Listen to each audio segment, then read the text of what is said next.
Howdy folks, do you enjoy my silly videos and live in Britain? Then put down your cup of tea and come see my live panels. That's right, I'm going to be hosting 2 panels at the anime and gaming convention Alcon this September in Leicester. One panel will be called Film Reviews Q&A, in which I'll be hosting an advanced screening of a Jambareeqi Reviews episode before it goes up online, followed by a Q&A about film reviewing.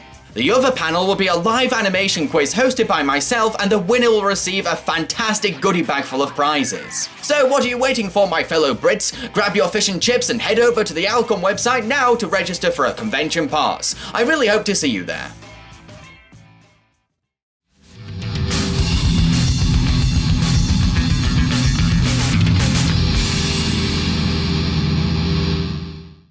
Howdy folks, Jambareeqi here, and welcome to Jambareeqi Requests, the show where you decide what I review. For this episode, you voted for The Iron Giant, as nominated by TechDude13.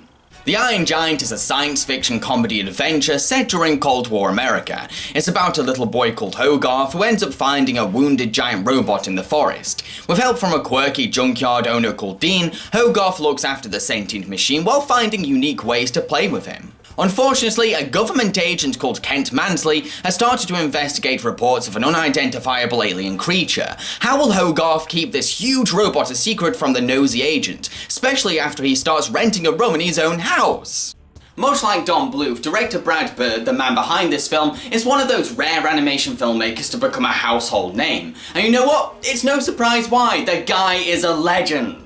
There's an excellent competence and profession behind the look of the film. You can tell that a skilled, experienced animator is in charge of this movie's animation. The animation is very slick, polished and refined, but also laced with Brad's individual visual style. His direction for the animators oozes from every frame. I particularly love how the animators managed to give the giant so much personality and life despite the limitations created by his design. The animators do a great job capturing the childlike innocence and spirit of the giant, while also taking advantage of his overwhelming size. Now that is talent. The animation isn't the only impressive aspect though. The writing is also fantastic too. I love the relationships between all the characters. You put any character next to each other in any scenario and the end result is brilliant writing.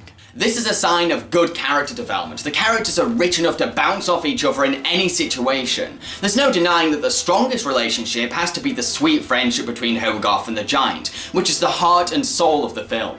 The Cold War setting for this movie creates an effectively tense atmosphere, fueled by the paranoia and fear felt by many Americans at the time. This specific period setting gives a unique retro feel to the movie, while also adding dimension to the characters' motives and beliefs, particularly Kent Mansley. You can tell that Brad Bird wanted the setting to have an impact on the story and characters, while also serving as a nostalgic backdrop.